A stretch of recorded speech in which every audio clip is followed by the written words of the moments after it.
அல்லேலூயா. தேவனுக்கு மகிமை உண்டாவதாக. மீட்பெரும் இரட்சகருமாகிய இயேசு கிறிஸ்துவின் நாமத்தில் உங்கள் அனைவரையும் வாழ்த்துகிறேன். நல்லா இருக்கீங்களா? தேவனுடைய கிருபையால் மகிழ்ச்சியா இருக்கீங்களா? கர்த்தருக்குள் சந்தோஷமா இருக்கீங்களான்னு கேட்கிறேன். நிஜமான பக்தினா அப்பப்போ கொஞ்சம் ஆசாரத்தோட பக்தியா இருந்துட்டு அதுக்கப்புறம் நம்ம இஷ்டப்படி வாழ்றது இல்லைங்க. ராத்திரி பகல் வாழ்க்கை முழுசும் நம்ம இருதயத்தை பரிசோதித்து பார்க்கிற தேவன் இருக்காருங்கிற பக்தியோட வாழணுங்க. தேவனுடைய பாகமான நீதி நிதானத்தோட வாழணும். தேவனுடைய பிள்ளையா வாழ்றது ரொம்ப ரொம்ப முக்கியம். நம்ம சொந்த பலத்தால அப்படி நாம வாழ முடியாதுங்கிறதுனால தேவன் நமக்காக பரிசுத்த ஆவியானவர் அருளி இருக்கார். நம்மளால சுயமா செய்ய முடியாத காரியங்களை தேவனுடைய பலனை கொண்டு நாம் செய்வதற்கு ஆண்டவர் நம்மோடு இருக்கிறார். அதனால தேவனுடைய சித்தத்தின்படி வெற்றியான வாழ்க்கை வாழுங்க. தேவனுடைய நாமத்தை மகிமைப்படுத்துங்க. இந்த நேரத்திலும் தேவனுடைய வார்த்தை கேட்க தயாரா இருக்கீங்களா?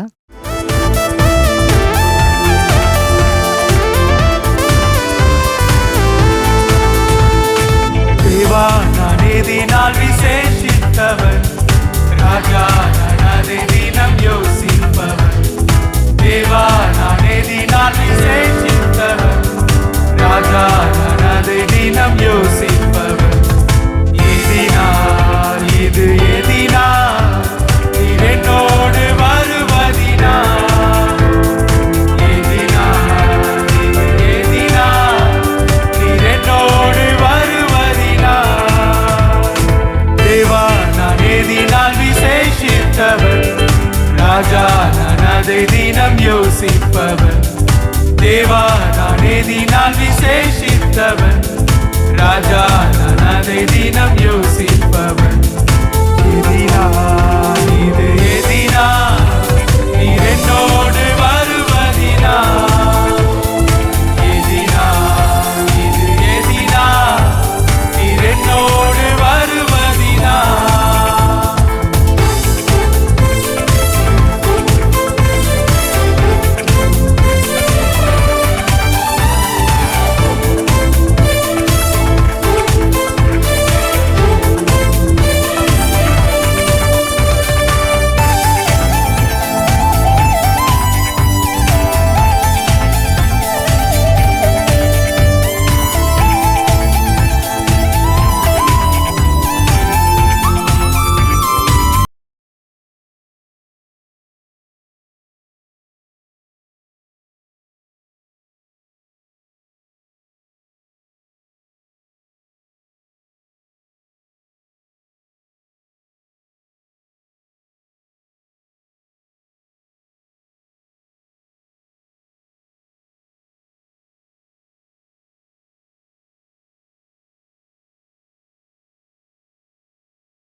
அவனவனுடைய கிரியைகளின்படி அவனவனுக்கு அளிக்கும்படி நான் அளிக்கும் பலன் என்னுடன் கூடவே வருகிறது.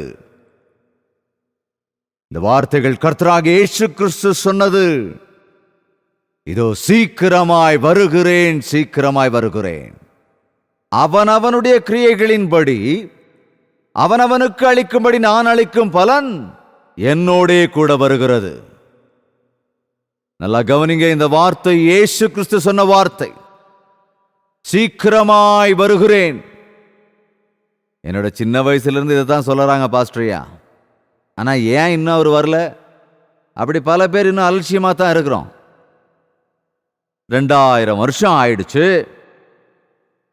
வரேன்னு சொன்ன ஏசப்பா இன்னும் வரலையே. அப்படி கேட்கிறவங்களும் அவிசுவாசத்தோட இருக்கிறவங்களும் இருக்கத்தான் செய்யறாங்க. ஆனா வர்றாருங்க. மனிதன் தாமதிக்கிறது போல அவர் தன்னுடைய விஷயங்களில் தாமதிக்கிறவர் அல்ல. ஆனா ஒருவரும் நசுக்கப்படக்கூடாது, எல்லோரும் ரட்சிக்கப்பட வேண்டும் என்பதற்காகத்தான், உங்களுக்காகத்தான் தாமதித்துக் கொண்டிருக்கிறார். ஒருவேளை இப்ப அவர் வந்துட்டா அநேகர் நரகத்துக்கு போக வேண்டிய நிலைமை உண்டாகலாம். அதனால்தான் அவர் தாமதித்து வாசல் அருகே தாமதித்துக் கொண்டிருக்கிறார். ஒரு அடி எடுத்து வச்சா அவர் வந்த மாதிரி தான் கணக்கு, தயாரா இருக்கிறார். ஆனால் நான் வருவதற்கு முன்பு என் நாமத்தை பற்றி, என் பேரில் இருக்கிற ரட்சிப்பை பற்றி சகல ஜனங்களும் அறிந்திருக்க வேண்டும். இயேசு கிறிஸ்து பாவங்களை மன்னிக்க கூடியவர். இயேசு கிறிஸ்து உனக்காக உன் பாவத்து நிமித்தமாக சிலுவையில் மரித்தவர். இயேசு கிறிஸ்து மூலம் நீ நித்திய ஜீவனை அடைய முடியும். இயேசு கிறிஸ்து தான் உன்னை ரட்சிப்பார். அவர் உன் பாவங்களை மன்னிப்பார். இந்த சுவிசேஷம் ஒரு முறையாவது பூமியில் இருக்கிறவர்கள் காதிலே விழுந்தாக வேண்டும். அதுக்கு முன்னாடி அவர் வந்துட்டார்னா அவ்வளவுதான். எனக்கு யாரும் சொல்லலையே நீர்தான் மெய்யான தேவன் என்று. நான் எப்படி நம்புறது? நான் ஏன் நம்பலன்னு ஏசப்பா கேட்டா, அப்பா எனக்கு யாரும் சொல்லலையே என்று யாராவது சொன்னா அது எப்படி இருக்கும்? அதான் சுவிசேஷம் அறிவிக்கப்பட வேண்டும். நீ விசுவாசிக்கிறியோ இல்லையோ அது உன்னோட இஷ்டம். ஆனால் இயேசுவே ரட்சகர் என்ற விஷயம் ஒவ்வொருவருக்கும் தெரிந்தாக வேண்டும். அதனால் தான் அவர் தாமதித்துக் கொண்டிருக்கிறார். எதற்காக அவர் தாமதிக்க வேண்டும்? ஒவ்வொருவருக்கும் நற்செய்தி சென்றடைய வேண்டும். அவர் வந்து கொண்டிருக்கிறார். அந்த சுவிசேஷம் தெரிந்தவர்கள் இருக்கும்ல, அந்த சுவிசேஷத்தை கேட்டவங்க இருக்கும்ல. நீனுடைய வாழ்க்கையில எத்தனை தடவை ஏசப்பாவை குறித்து கேட்டு இருக்கிறாய்? சொல்லு பார்க்கலாம். சில பேர் சொல்லுவாங்க, சின்ன வயசுல இருந்தே கேட்டுக்கிட்டு இருக்கேன், எப்பத்துல இருந்தோ கேட்டுக்கிட்டு இருக்கேன், 4 வயசுல இருந்து கேட்டுக்கிட்டு இருக்கேன், 3 வயசுல இருந்து கேட்டுக்கிட்டு இருக்கேன். அப்ப இத்தனை நாள் அவரை பத்தி கேட்டிருக்கியே, அவரை உன் சொந்த இரட்சகராக ஏற்றுக்கொண்டிருக்கிறாயா? அவரை தெரியும்னு சொல்றியே, அவருடைய வாக்கு தத்தத்தின்படி நடக்கிறியா? உன் பாவங்கள் எல்லாம் மன்னித்து தேவனுக்கு கருளுகிற அந்த தூய்மையான ஆத்மாவை பெற்றிருக்கிறாயா? எப்போ நீ நம்புற? கேன்சர் போயிடுச்சுங்க, அப்ப இருந்து நம்புறேன். கேன்சர் போயிடுச்சுன்னு ஏசப்பாவை நம்புற. வாழ்க்கையை மாத்திக்கிட்டியா? அந்த பழைய வாழ்க்கையோட ஸ்டைலை மாத்திருக்கியா? அதே பழைய வாழ்க்கை, அதே பழைய பூஜை, அதே பழைய பாவம். அதோட இயேசு கிறிஸ்து தான் தெய்வம் அப்படின்னு சொல்றதுல பிரயோஜனம் இல்ல. நீ ஏசப்பாவுக்கு இருதயத்தை ஒப்படைச்சிட்டா உன் வாழ்க்கையில மாற்றம் இருக்கணும். ஒரு விஷயம் ஞாபகத்தில் வச்சுக்கோங்க. எனக்கு தெரியும் உங்கள பாதி பேரு இயேசு கிறிஸ்துவை விசுவாசிக்கிறீர்கள். உங்க வாழ்க்கையை அவர்கிட்ட ஒப்படைச்சிருக்கீங்க. அவரே மெய்யான தேவன் என்று விசுவாசிக்கிறீங்க, அப்படித்தானே? ஆமான்னு சொல்றவங்க ஹல்லேலூயா சொல்லுங்க பார்க்கலாம். அப்புறம் எங்க பரலோகம் போகாம இங்கே இருக்கீங்க? ரட்சிக்கப்பட்டவங்க எல்லாரையும் உடனே பரலோகத்துக்கு எடுத்துக்கொள்ளாம நம்மளை எதுக்காக இங்கே வச்சிருக்காரு? நாம் இங்கே இருக்க வேண்டும். இங்கே இருக்கிறவங்களுக்கு நாம் தெரிந்து கொண்ட ஏசப்பாவை பற்றி சொல்ல வேண்டும். நம்முடைய வாழ்க்கையின் மூலமாக இயேசு கிறிஸ்துவை விசுவாசித்து ஏற்றுக்கொண்டவர்கள் எப்படி இருப்பார்கள் என்று மற்றவர்களுக்கு காண்பிக்க வேண்டும். அது மட்டுமல்ல, தேவன் நம்மை ரட்சித்ததற்கு பிறகு நம்முடைய சரீரத்தை தேவனுக்காக மட்டுமே பயன்படுத்த வேண்டும். நீங்க அதிக விலை கொடுத்து வாங்கப்பட்டவர்கள், ஆதலால் நீங்க உங்க சொத்து இல்ல. உங்களுக்கு தெரியுமா? உங்க கை உங்களது இல்லைங்க, உங்க கால் உங்களது இல்ல, உங்க கண் உங்களோடது இல்ல, உங்க வயிறு உங்களோடது இல்ல. அப்புறம் யாருது? ஏசப்பாவோடது. ஏசப்பாவுக்கு விருப்பமானவைகளைத்தான் என் கைகள் செய்ய வேண்டும். ஏசப்பாவுக்கு விருப்பமான இடத்துக்கு தான் நான் நடக்க வேண்டும். ஏசப்பாவுக்கு விருப்பமானதை தான் நான் சாப்பிடணும். என் இஷ்டத்துக்கு நான் சாப்பிடக்கூடாது. வயிறு முழுக்க அருவருப்பானவைகளை, புகைப்பிடிக்கிறது, மது அருந்துறது, போதை வஸ்துக்கள் உட்கொள்றது. எங்க அப்பா இயேசுவை ஏத்துக்கிட்டாருங்க, ஆனா குடிக்கிறது நிறுத்தல. அவங்களுக்காக ஜெபம் பண்ணுங்கன்னு சொல்லும் போது எனக்கு ஆச்சரியமா இருக்கு, ரொம்ப கவலையா இருக்கு. இயேசுவை ஏத்துட்டதுக்கு அப்புறம் நீ எப்படி பிராந்தி கொடுக்கிற? எப்படி சாராயத்தை குடிக்க முடியும்? இயேசு கிறிஸ்துவால் நீ ரட்சிக்கப்பட்ட பிறகு உன்னுடைய சரீரம் தேவனுடைய ஆலயம். அதனால் தான் சரீர பிரகாரமாக நாம் செய்யும் தவறுக்கான கணக்கை தேவன் கேட்பாராம். என்ன கிறிஸ்தவ வாழ்க்கைனா காமெடி நினைச்சிட்டீங்களா? கர்த்தரை விசுவாசிக்கிறேன்னு சொல்லிட்டு உன் இஷ்டத்துக்கு எப்படி எல்லாம வாழ்வியா? உனக்கு தோன்றதெல்லாம் செய்வியா? முடியாதுங்க. அநேக நேரங்களிலே நாம் இதை கேட்பதில்லை.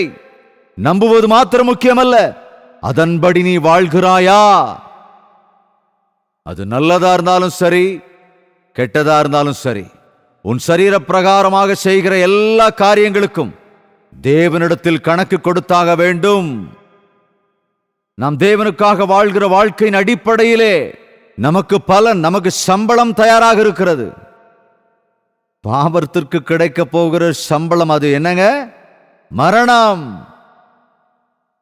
பாவம் செய்கிறவன் மரித்து போவான். அப்ப இயேசு கிறிஸ்துவை விசுவாசிக்கிறவன் சாக மாட்டான்னு ஒருத்தர் கேட்டார். ஏன் சாக மாட்டான்? இயேசு கிறிஸ்துவை விசுவாசிக்கிறவர்களுக்கும் மரணம் உண்டு, ஜெபிக்கிறவர்களுக்கும் மரணம் உண்டு. அடிக்கடி இப்படி சொல்லுவான், கெட்டவன்லாம் நல்லா தாங்க இருக்கிறான், நல்லவன் தான் செத்துக்கிட்டே இருக்கான். எதுக்கு? ஏங்க? பாவியா இருந்து நீ நரகத்துக்கு போறதை விட கொஞ்சம் மாறி நல்லவனாகிறதுக்காகத்தான் உன்னோட ஆயுச ஆண்டவர் கூட்டி கொடுத்துருக்காரு, அவ்வளவுதான். இப்பவாவது மாறுவியா? இந்த வருஷமாவது நீ மாறுவியா? எனக்கு தெரிஞ்ச ஒரு பிரதர் இருக்காரு, அவங்களோட அம்மா இருக்காங்க, அவங்களுக்கு 87 வயசு. நான் அவங்க தெருவில் போய் பிரசங்கம் பண்ணிட்டு இருக்கும்போது அவங்க வந்து, ஐயா ஆண்டவர் என்ன எடுத்துக்க சொல்லி பிரார்த்தனை பண்ணுங்க ஐயா அப்படின்னு சொன்னாங்க. சுருட்டு குடிக்கிறத விட்டுட்டீங்களான்னு கேட்டேன். அதுதான் ஏன் முடியல, மற்ற எல்லாத்தையும் விட்டுட்டேன். நாங்க ஒரு 2 இழுதான் ஐயா. நான் சொன்னேன், நீ இந்த சுருட்டு விடுற வரைக்கும் நீ சாக மாட்ட. நீ பரலோகம் போகணும்னா சுருட்டு குடிக்கிறத நிறுத்து, அப்புறம் ஜெபம் பண்ணு, அப்ப ஆண்டவர் கூட்டிட்டு போயிடுவார். இன்னும் எதுக்காக ஏன்னா வாழணும்? நான் இன்னும் எவ்வளவு நாளையா அந்த பூமியில இருக்கிறது? நீ இருந்து ஆகணும், செத்தா நரகத்துக்கு போயிடுவா. அதுக்காக தான் ஆண்டவர் உன்னை விட்டு வச்சிருக்காரு. அதே மாதிரி ஒரு நாள் அந்த அம்மா சுருட்டை நிறுத்தினாங்க. உடனே ஆண்டவருடைய இளைப்பாறுதல் பிரவேசித்தாங்க. பாவத்தோடு வாழ்றவங்க இறந்து போனா அது ரொம்ப பயங்கரமானது. மறுபடியும் திரும்பி வர முடியாது, மேல எழுந்திருக்க முடியாது, சூழ்நிலையை மாத்திக்க முடியாதுங்க, மாத்திக்க முடியாது. நரகத்துக்கு போனா அங்க அக்னி அணையாது, அங்க அழுகையும் பற்கடிப்பும் உண்டாயிருக்கும். அது விவரிக்க முடியாத அக்னி தழல், அங்கே நித்திய அக்னி எரிந்து கொண்டே இருக்கும். இந்த உலக பிரகாரமான மரணம் எல்லோருக்கும் உண்டு. ஆனால் ஏசப்பாவை விசுவாசிக்கிறவர்களுக்கு 2வது மரணம் இல்லை. 2வது மரணம், நான் இங்கே இறந்த பிறகு நம்முடைய சரீரம், மண்ணால் உருவாக்கப்பட்ட சரீரம் மண்ணுக்கே போய் சேரும். ஆத்துமா ரட்சிப்பை பெற்றிருக்குமானால் அது தேவனை போய் சேரும். மண்ணால் மனிதனை உருவாக்கி அவன் நாசியில் தன் ஜீவ சுவாசத்தை ஊதி மனிதனை ஜீவாத்துமாவாக்கினார். நாம் ஆவியும் ஆத்துமாவும் சரீரமுமாயிருக்கிறோம். இன்னொரு விதத்தில் சொல்லணும்னா, நம்ம ஆத்துமாவையும் சரீரத்தையும் முடிச்சு போடுவது உயிர் தான். அந்த உயிர் போன பிறகு ஆத்துமாவும் சரீரமும் பிரிக்கப்படுகிறது. சரீரம் ஆத்துமாவிலிருந்து பிரிக்கப்பட்டு மண்ணோடு மண்ணாகிறது. அதற்கு பிறகு அந்த ஆத்துமா தேவனிடத்திற்கே போகிறது. அது கண்ணுக்கு தெரியாதுங்க. ஆத்துமா கண்ணுக்கு தெரியாது, சரீரம் தான் தெரியும். மண்ணால் உருவாக்கப்பட்ட சரீரம் மண்ணையே போய் சேரும். ஆத்துமா தேவனிடத்தில் உருவாக்கப்பட்டதாலே தேவனிடத்தில் போய் சேரும். நீ இந்த உலகத்தில் வாழும்போது என்ன செய்தாய்? நீ 30 வயசு வாழ்ந்தையோ, 40 வயசு வாழ்ந்தையோ, இல்லை 80 வயசு வாழ்ந்தையோ, உன்னுடைய வாழ்க்கையிலே உன்னுடைய சரீரத்தின் மூலமாக நீ செய்த எல்லாவற்றிற்கும் நான் எதற்காக உனக்கு அழகான சரீரத்தை கொடுத்தேன்? உனக்காக எதற்காக நல்ல சௌந்தரியத்தை கொடுத்தேன்? உனக்கு எதற்கு நல்ல புத்தியை கொடுத்தேன்? உன்னை எதற்காக ஒரு நல்ல குடும்பத்திலே நான் பிறக்க வைத்தேன்? உன்னை எதற்காக என்னுடைய ரத்தத்தை கொடுத்து கிரயமாக வாங்கினேன் என்று கணக்கு கேட்பார். நீ எனக்காக என்ன செய்தாய்? என்ன பதில் சொல்லுவேன்? என் கையால நான் என்ன பண்ணின? கைதட்டி பிரார்த்தனை பண்ண, பாட்டு பாடின, முழங்காலில் நின்று பிரார்த்தனை செய்தேன், என் வாயால் உம்மை அழைத்தேன் அப்படின்னு சொல்ல போறியா? இல்லை என்னுடைய வாயால நான் பொய் சொன்னேன், என்னோட கையால நான் திருடுனேன், மோசம் செஞ்சேன், உமக்கு விரோதமான தீய காரியங்களுக்கு என் சரீரத்தை ஒப்புக் கொடுத்தேன், என்னோட பாதங்களை நான் தவறான குறுக்கு வழியில நடக்கிறதுக்கு பயன்படுத்தினேன் அப்படின்னு சொல்லும் போது கண்டிப்பா அதுக்கு பிரதிபலன் இருக்குங்க. சத்தியத்தை கடைபிடிங்க. நான் சீக்கிரம் வரப்போகிறேன். அவனவனுடைய கிரியைகளின்படி அவனவனுக்கு பலன் அளிக்கும்படி. அவரவர் பலன் அவங்களுக்கு தான். எல்லாம் தனித்தனியா, நாங்க எல்லாம் சேர்ந்து ஒன்னா வேலை செய்யறோம்னு சொல்றோம்ல, நம்ம எல்லாரும் சேர்ந்து தான் ஊழியம் செய்யறோம். ஆனா நாளைக்கு ஆண்டவர் கேட்கும் போது, ஜெயபால் உனக்காக உன் குடும்பத்துக்கு இதுன்னு சொல்ல மாட்டார். எனக்குரியது எனக்கு தான், என் மனைவிக்குரியது மனைவிக்கு தான், என் பெரிய பையனுக்குரியது அவனுக்கு தான், அவன் மனைவிக்குரியது அந்த மனைவிக்கு தான், அவங்க குழந்தைக்குரியது குழந்தைக்கு தான், அவங்க பிள்ளைங்களுக்குரியது பிள்ளைங்களுக்கு தான். எல்லாருக்குமே அவரவருக்குரியது தான் அவங்களுக்கு வந்து சேரும். எல்லா சந்ததிகளுக்கும் அப்படித்தான். அப்படித்தானே? உங்களுக்குரியது உங்களுக்கு தான், உங்க மனைவிக்குரியது மனைவிக்கு தான், உங்க பிள்ளைகளுக்குரியது பிள்ளைகளுக்கு தான். ஆனா பாருங்க, சில பேர் மீட்டிங்க்கு வாங்கன்னு கூப்பிட்டா, என் ஒய்ஃப் வராங்கங்க, அவங்க வராங்கல்ல போதும்னு சொல்லுவாங்க. அவங்க வர்றது இருக்கட்டுங்க, ஏசப்பா வராருங்க. ஏசப்பாவை விசுவாசிக்கிறவங்க உயர்த்தப்படுவாங்க. உங்க நிலைமை என்ன அப்படின்னு கேட்கும்போது ஒரு பெரியவர் சொன்னாரா, என் ஒய்ஃப் ரொம்ப நல்லவங்க, அவங்க ரொம்ப நல்லா ஜெபம் பண்ணுவாங்க, அது நல்லது தாங்க, உங்க விஷயம் என்ன அப்படின்னா, இயேசு வரும்போது அவங்கள உயர்த்து வரல, அவங்க கூடயே சேர்ந்து அவங்கள பிடிச்சிட்டு நானும் போயிடுவாங்க. ஏதோ சைக்கிளில் பின்னால் உட்காந்துட்டு போற மாதிரி. ஏசப்பா கிட்ட அதெல்லாம் முடியாதுங்க. உன் ஜெபம் தான் உனக்கு, உன்னுடைய விசுவாசம் தான் உனக்கு, உன்னுடைய உண்மையான வாழ்க்கை தான் உனக்கு, தேவனுக்காக செய்யற ஊழியம் தான் உனக்கு. உன் மனைவி தேவனுக்காக ஊழியம் செஞ்சாது உன் மனைவிக்கு, உன் பிள்ளைங்க தேவனுக்கு ஊழியம் செஞ்சாது பிள்ளைங்களுக்கு. அவனவனுடைய கிரியைகளின்படி அவனவனுக்கு நான் அளிக்கும் பலன்கள் என்னோடே வருகிறது. அதுக்கு நாம தயாரா இருக்கணும். இயேசு கிறிஸ்து வராருங்க, அவரவருக்கான பலன் அவரோட கூட வருகிறது, பரிசுகள் வருகிறது. ஒவ்வொருத்தருக்கும் தனித்தனியான பரிசுகள் இல்ல. நான் எதுக்காக ராவு பகலா பிரயாசப்படுறேன்? என்னுடைய தேவன் எனக்கு அளிக்கும் ஈவுக்காக, என் தேவன் எனக்கு தரும் கிருபைக்காக. எனக்கு எந்த டைரக்டரும் இல்ல, எனக்கு ஆணையிடுறதுக்கு எந்த உயர் அதிகாரியும் இல்லை. ஆனா தேவனுக்கு நான் கணக்கு சொல்ல வேண்டும், ஆண்டவருக்கு கணக்கு கொடுக்கணும். என்னை நம்பி எனக்கு ஒப்படைத்த இந்த ஊழியம், என்னை நம்பி என்னிடம் ஒப்படைக்கப்பட்டிருக்கிற ஆத்துமாக்கள், இந்த எல்லா காரியங்களுக்காகவும் நான் தேவனிடத்தில் கணக்கு கொடுக்கணும். ஏய் ஜெயபால், நீ நடத்துற மீட்டிங்ல எத்தனையோ ஆத்துமாக்கள் உங்ககிட்ட அனுப்பி வச்சேனே, எத்தனை ஆத்துமாக்களுக்காக நீ ஜெபித்தாய், எத்தனை பேருக்கு என்னுடைய வார்த்தையை நீ சரியா சொன்னாய், எத்தனை பேரை என் ராஜ்யத்தின் பிள்ளைகளாக மாற்றி இருக்கிறாய் என்று தேவன் என்னிடத்தில் கணக்கு கேட்பார். ஏதோ ஜோக்கு சொல்லி உங்களை உங்க வீட்டுக்கு அனுப்பி வைக்க முடியும், ஆனா தேவன் என்னிடத்தில் கணக்கு கேட்பார். ஒருவரும் நசுக்கப்படக்கூடாது. ஏன்பா, இந்த கிரவுண்டுக்கு வந்த அத்தனை பேரையும் உன் கையில ஒப்படைச்சனே, நீ சொல்ல சொன்ன வார்த்தைகளை சொல்லலையா? உன் சந்நிதியில் அவங்களுக்கு பிரார்த்தனை பண்ணலையா? நான் என்னதான் என்னோட உள்ளுக்குள்ளே அடக்கி வைக்கலான்னு முயற்சி செஞ்சாலும் என்னுடைய கண்ணீரை என்னால் அடக்க முடியாதுங்க. நான் பர்ஸ்ட் அவுட் ஆயிடுவேன். காரணம், தேவன் அந்த பாரத்தை எனக்கு கொடுத்திருக்கிறார். அன்று எரேமியாவுக்கு ஏற்பட்டது போன்ற ஒரு பாரம், அங்க முடியாதது. கண்ணீரோடு போதித்தா, திட்டினார், கண்ணீரோட திட்டினார். திட்டுறத தவிர வேற வழி இல்லை. திட்டுறதுக்கும் கண்டிக்கிறதுக்கும் நம்ம தேசத்துல அநேகருக்கு வித்தியாசம் தெரியாதுங்க. திட்டுனா கண்டிச்சோன்னு சொல்லுவாங்க, கண்டிச்சா திட்டுறாங்கன்னு சொல்லுவாங்க. நீ உருப்பட மாட்ட, நீ வேலைக்காக மாட்ட, அவ்வளவுதான், செத்துருவ. அது திட்டுறது. தேவ வார்த்தைக்கு கீழ்ப்படியிலனா கெட்டு போயிடுவ, தேவனுடைய சித்தத்தின்படி நடக்கலன்னா நாசமாயிடுவ. இது கண்டிப்பு. கீழ்ப்படியாம இருந்தா நீ கெட்டு போயிடுவ. நீ கெட்டுத்தான் போவேங்கிறது இல்லைங்க. இதுதான் கண்டிப்பு, எச்சரிக்கை, புத்தி சொல்லுதல். தேவ ஆவியானவரால் எழுதப்பட்ட ஒவ்வொரு வசனங்களும் எச்சரிக்கிறதற்கும் புத்தி சொல்லுகிறதற்கும் கண்டிக்கிறதற்கும் உபயோகமாக இருக்கும் என்கிற விஷயத்தை நீ மறந்து போகாதே. மது கெடுக்கிறதற்கும் வாழ்வதற்கும் உடைக்கிறதற்கும் உபயோகப்படுத்தப்படுகிறது. எதுக்காக கெடுக்கிற? எழுப்பு விழுந்தவன. பைபிள் சொல்லுது, விழுந்தவனை எழுப்பு. நேற்று ஒரு பிசாசவர்கிட்ட போகும்போது அது கீழே விழ பார்த்தது. அவன் விழுந்துட்டான்னா உடல்ல ஏதாவது எலும்பு உடைஞ்சு போயிடும், தலையில அடிபட வாய்ப்பு இருக்கு. அதனால நான் உடனே முடிய பிடிச்சி நிக்க வச்சேன். இயேசுவின் நாமத்தில் அந்த பிசாசை விரட்டின போது அது போனது. அவன் விழுந்து விட்டான். அவனை விட்டுனா அவன் கீழே விழுந்துட்டான். மறுபடியும் அவனை தட்டி எழுப்பி, ஐயா என்னப்பா உன் பேரு? அந்த பிசாசு அவனை விட்டு போயிடுச்சா? அது தெரிஞ்சதுக்கு அப்புறம் எழுப்பி உட்கார வச்சு குடிக்க தண்ணி குடிச்சிட்டு அப்புறம் வந்தோம். கவனிங்க, விழுந்தவங்களை எழுப்பணுங்க. பரிசுத்தாவி இறங்குனதுனால யாரும் மயங்கி கீழே விழுந்தாங்கன்னு பைபிள எழுதல. அசுத்தாவிதான் மனுஷனை கீழே விட வைக்கும். தேவ ஆவியானவர் எழுப்புவார். உன்னிட கெட்டாவி இருக்கா? ஆடுவ, கீழே விழுவ. அப்படியே உன்னை விடக்கூடாது. விழுந்த உன்னை ஜெபம் பண்ணி மேல எழுப்பணும், நிக்க வைக்கணும். உனக்குள்ள சாத்தான் வரதுக்கு காரணமா இருந்தா அந்த பாவத்திலிருந்து விடுவிக்கணும். சத்துருவுக்கு இடம் கொடுத்தா தான் அவன் நம்ம கிட்ட வருவான். பாவம் நமக்குள்ள இருந்தா தான் அவன் நம்ம கிட்ட வருவான். தேவனுக்கு விரோதமான காரியங்களை செய்யும் போதுதான் அவன் நம்மளை தேடி வருவான். இல்லைன்னா நம்ம பக்கமே வரமாட்டான். நீ கிறிஸ்துவுக்குள் இருந்தால் சாத்தான் உன்னை தொட முடியாது. ஆண்டவர் சொல்றாருங்க, இதோ சீக்கிரமாய் வருகிறேன். நீ நம்பினாலும் நம்பாட்டியும் அவர் வரப்போறாரு. அவர் வருவதற்குள்ளாக இந்த உலகம் முழுவதும் நாம் சுவிசேஷத்தை அறிவிக்க வேண்டும். அந்த ஒரு பாரத்தோடு தான் நாம் இங்கே கூடியிருக்கிறோம். அந்த பாரத்தோடு தான் இயேசு கிறிஸ்துவை பற்றி எல்லோரும் அறிந்து கொள்ள வேண்டும் என்பதற்காகத்தான் இந்த டிவி நிகழ்ச்சி நடத்துகிறோம். நம் சபைக்கு வருகிற நீங்கள் முதலில் ரட்சிக்கப்பட வேண்டும்.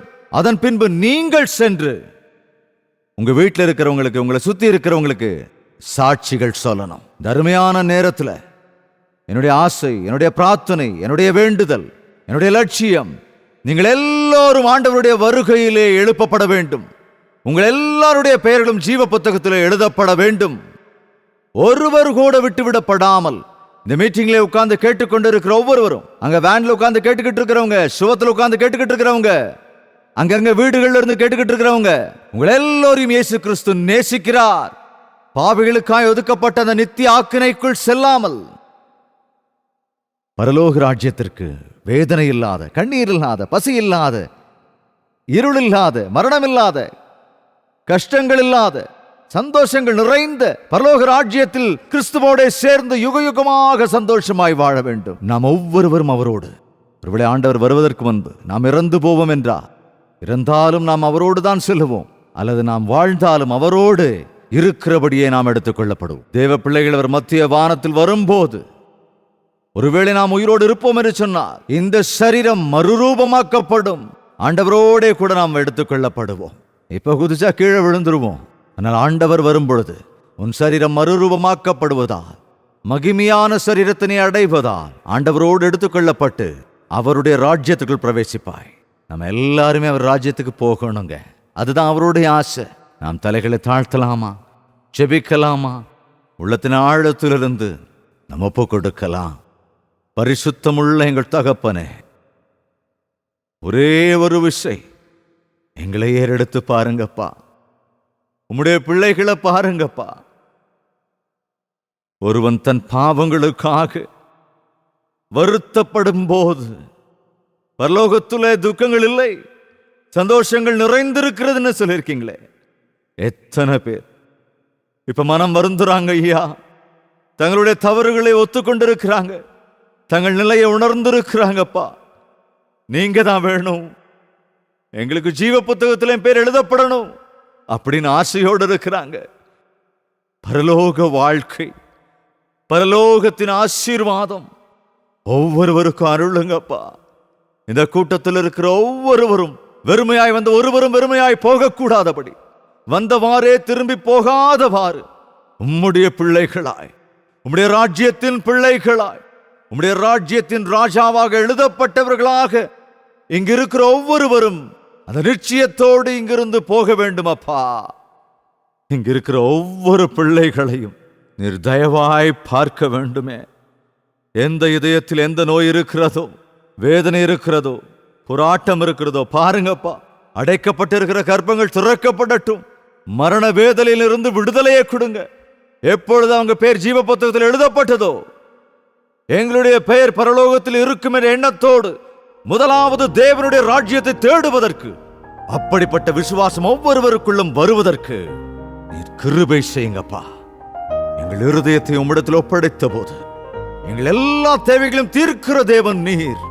எங்களுக்கு உண்ண உணவும் உடுக்க உடையும் இருக்க இடமும் தருகிறவர் நீர். எங்களுக்கு எல்லாமுமாய் இருக்கிறவர் நீரே. எங்களுடைய எல்லா தேவைகளையும் தீர்க்கிறவர் நீர் அல்லவோ. மனதின் எல்லா கவலைகளிலிருந்தும் மாற்றி, எல்லா வேதனைகளிலிருந்தும் நோயிலிருந்தும் விடுதலை கொடுத்து, எல்லாவற்றிலிருந்தும் எங்களை விடுவித்தவர் நீரே அப்பா. உமக்கே ஸ்தோத்திரம் செலுத்துகிறோம். எங்களுக்காக அடிக்கப்பட்டு நீர் கொடுத்த அந்த விடுதலையை எங்களுக்கு கொடுத்தருளும். இந்த உலகத்திலே வைராக்கியத்தோடு, நீதியோடு, பரிசுத்தவான்களாக, பரலோகத்தை அடைந்தவர்களாக, தேவனுடைய பிள்ளை என்கிற அதிகாரத்தோடு இந்த கூட்டத்திற்கு வந்திருக்கிற ஒவ்வொருவரையும் நீர் ஆசீர்வதிங்கப்பா. இந்த உலகத்தின் முடிவிலே உம்முடைய ராஜ்யத்தில் உம்மோடு சேர்ந்து ஆனந்தப்படுகிற அந்த பாக்கியத்தை எங்கள் ஒவ்வொருவருக்கும் நீர் தர வேண்டுமாய் ஜெபிக்கிறேன். உம்முடைய வார்த்தைக்கு செவி கொடுக்கிற ஒவ்வொருவரும் அந்த நித்திய அக்கினியிலிருந்து தப்பிக்கும்படியாய் ஜெபிக்கிறேன். அந்த அழியாத அக்கினிக்கும் சாகாத புழுக்களுக்கும் இடையிலே அல்லாடாமல் அந்த நரகத்திலே நீர் நேசிக்கிற இந்த பிள்ளைகள் யாரும் போகக்கூடாதே. ஏசப்பா, இன்னும் கடினமான இருதயத்தோடு யாராவது இருப்பார்களானா, பரிசுத்த ஆவியானவர் தாமே அவர்கள் தவறுகளை உணர்த்தி உம்முடைய பாதத்தை பற்றி கொண்டு உம்முடைய மன்னிப்பை சுதந்தரித்துக் கொள்ளுகிற கிருபை தாங்கப்பா. இந்த கூட்டம் முடிந்தாலும் ஒவ்வொருவரும் தங்கள் வீடுகளுக்கு சென்ற போதும் தேவரீரும் வருகையிலே நாங்கள் ஒவ்வொருவரும் எழுப்பப்படுகிற கூட்டத்தில் இருக்கும்படியாய் உம்முடைய ஆசீர்வாதத்தை எங்களுக்கு அருளும்படியாய் ஜெபிக்கிறேன். எங்கள் ஒவ்வொருவருடைய பேரும் உம்முடைய ஜீவ புத்தகத்தில் எழுதப்படட்டும். தேவனே, உமக்கு சித்தமானா இந்த பூமியிலே மீண்டும் ஒருவரை நாங்கள் ஒருவரை பார்க்கும்படியாய் கிருபை செய்யும். இல்லையே உம்முடைய ராஜ்யத்திலே உமோடு சேர்ந்து நித்திய காலமாய் இருக்கும்படிக்கு எங்கள் ஒவ்வொருவருக்கும் நீர் கிருபை செய்யுங்க. இயேசு கிறிஸ்துவின் விலையேற பெற்ற நாமத்தில் ஜெபிக்கிறேன் பிதாவே, ஆமென். ஆமென். ஆமென்.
என்னோட வருவதினா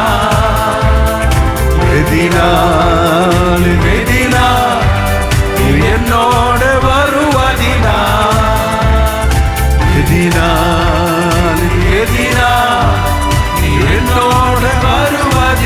இன்னொரு முறை